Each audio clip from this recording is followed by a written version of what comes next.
Good morning students.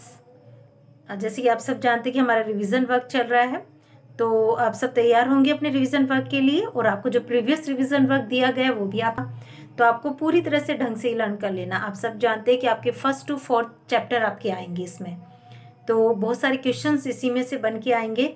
तो आपको ये ढंग से लर्न करना कि किसी भी चीज़ को मिस नहीं करना है। तो हमारे आंसर दिस क्वेश्चंस में फर्स्ट क्वेश्चन क्या है, how are mountains useful to us. पर्वत जो होते हैं वो हमारे लिए किस प्रकार से उपयोगी हैं। तो mountains are useful to us in many ways. Mountains जो है वो हमारे लिए बहुत तरीके से उपयोगी हैं। First, from mountains provide water for irrigation. Reverse originating from mountains provide water for irrigation. जो नदियां हैं वो ओरिजिनेटिंग होती है, यानी उनका उद्गम होता है। कहाँ से होता है? पर्वतों से में। आप सब आपको पता होना चाहिए कि रिवर जो होती है वो कहाँ से निकलती है? पर्वतों से ही निकलती है। और वो प्रोवाइड करती है वाटर, और क्या उससे क्या मिलता है? हमें पानी मिलता है। और वो किसके काम आता है? सिंचाई के काम आता है। तो provide water for irrigation. Second है, mountains act as a barrier against cold and hot winds. और इसके अलावा माउंटेन क्या करते हैं? एक्ट करते, कार्य करते हैं एक बाधा के रूप में। अगेंस्ट किसके खिलाफ? ठंडी और गर्म हवा के खिलाफ। तो कोल्ड एंड हॉट विंड्स के खिलाफ। ओके, तो mountains act as a barrier against cold and hot winds. Second question है हमारा, what are the main features of a desert. What are the main features of a desert? Desert are land area, यानी main feature क्या है एक रेगिस्तान का। तो आप सब जानते हो कि जो रेगिस्तान वाले जो क्षेत्र होते हैं, तो डेजर्ट्स आर लैंड एरियाज, ऐसे जमीन वाले क्षेत्र होते हैं that receive very little rainfall. यानी रेगिस्तान क्या होते हैं? ऐसे जमीन के क्षेत्र होते हैं जहाँ पे बहुत कम बारिश होती है। देखिए, बारिश कम होगी तभी तो वहाँ रेगिस्तान होगा, वहाँ पे बहुत कम वेजिटेशन होगी। तो deserts are land areas that receive very little rainfall. Next है, how is the delta formed. Delta का निर्माण किस प्रकार से होता है? The river deposits the silt it carries near the mouth forming a triangular shaped land called delta. The rivers deposits the silt it carries near the mouth forming a triangular shaped land called delta। क्या है? River जो होती है, नदियाँ जो होती है, नदी वो डिपॉजिट करती है। डिपॉजिट करना यानी जमा करना। सिल्ट को जमा करती है, गाद को, और ये लेके जाती है मुख के पास में ट्रायंगुलर शेप्ड, और एक फॉर्मिंग एक निर्माण करती है ट्रायंगुलर शेप की जमीन का, जिसे डेल्टा कहा जाता है। अब नेक्स्ट है हमारा 4th नंबर का, explain how days and nights are caused. Explain करना कि कैसे दिन और रात के कारण बनते हैं। तो explain how days and nights are caused. तो आंसर क्या है? Day and night are due to the earth rotating on its axis. Day and night जो है आर ड्यू टू किसके कारण होते हैं? अर्थ की रोटेटिंग करने पे, ऑन इट्स एक्सिस अपने अक्ष पे।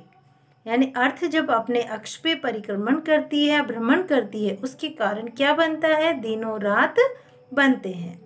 तो day and night are due to the earth rotating on its axis. Okay student, next write the names of 4 planets. आपको 4 प्लैनेट्स के नाम बताने हैं। मरकरी है, मार्स है, यूरेनस है, नेपट्यून है। Mercury, Mars, Uranus and Neptune. Okay. Next, what is a meridian? Write 3 features of meridians. Meridians क्या है और उनके 3 फीचर्स आपको बताने, 3 विशेषताएं बतानी है आपको मेरिडियंस की। मेरिडियंस यानी देशांतर रेखा के बारे में। Imaginary lines running from north to south are called meridians. जो काल्पनिक रेखा होती है जो कहाँ किधर की तरफ चलती है? नॉर्थ टू साउथ, यानी उत्तर से दक्षिण की तरफ चलती है, उसे हम क्या कहते हैं? मेरिडियंस कहते हैं। Important features of meridians. अब इसकी खास विशेषता क्या है मेरिडियंस की? All meridians are of the same length. All meridians are of the same length. सभी मेरिडियंस होते हैं वो समान लेंथ में होते हैं। All meridians are of the same length. तो देखिए मेरिडियंस क्या है आपको पता है ना, इमेजिनरी लाइन होती है जो रनिंग करती है, चलती है फ्रॉम नॉर्थ टू साउथ की तरफ, यानी नॉर्थ से साउथ की तरफ चलती है, उसी को हम मेरिडियंस कहते हैं। और इसके इंपॉर्टेंट फीचर्स क्या हैं, तो फर्स्ट है all meridians are of the same length. तो सारी जो मेरिडियंस होती हैं, लाइंस होती है ना, वो एक ही लेंथ में होती है। Second, meridians cut the parallels at right angles. Meridians क्या करती है, जो पैरेलल्स होती है, जो समानांतर रेखाएं होती है, उनको काटती है, राइट एंगल्स पे काटती है। यानी राइट एंगल्स आप समझ लो 90 डिग्री का जो एंगल होता है उसे कहा जाता है, तो राइट एंगल्स पे काट करती है उनको। Third, meridians are used to measure distance in the east west direction. Meridians are used to measure distance in the east and west direction.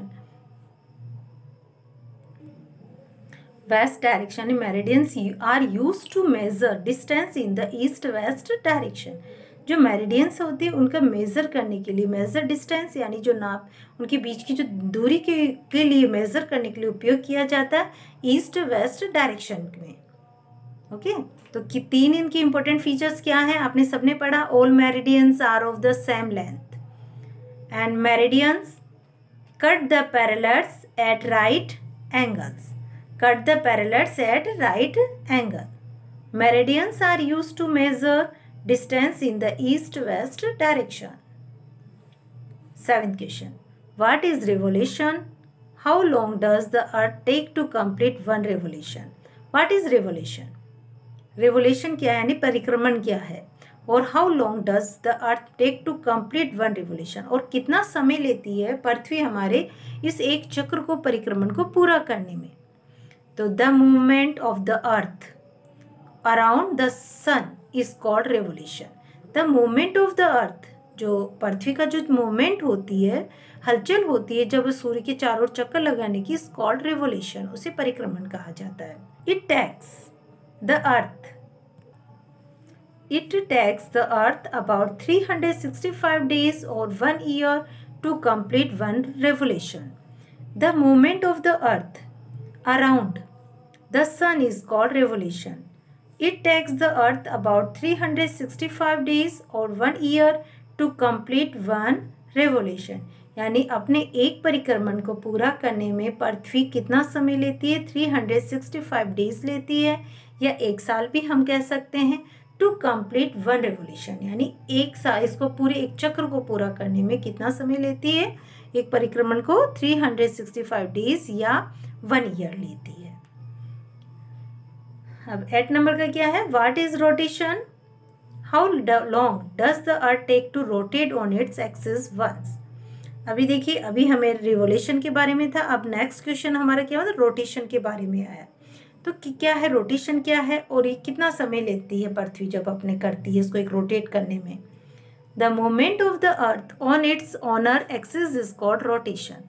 The movement of the earth on its own axis is called rotation. The earth takes about 24 hours और 1 day to complete one rotation. The movement of the earth on its honor axis is called rotation. The earth takes about 24 hours और 1 day to complete one rotation. तो देखिए क्या अंतर रहा revolution में और rotation में।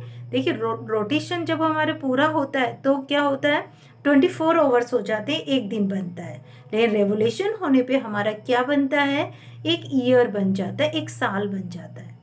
To understand it, the movement of the earth on its honor axis is called rotation. The earth takes about 24 hours और 1 day to one rotation.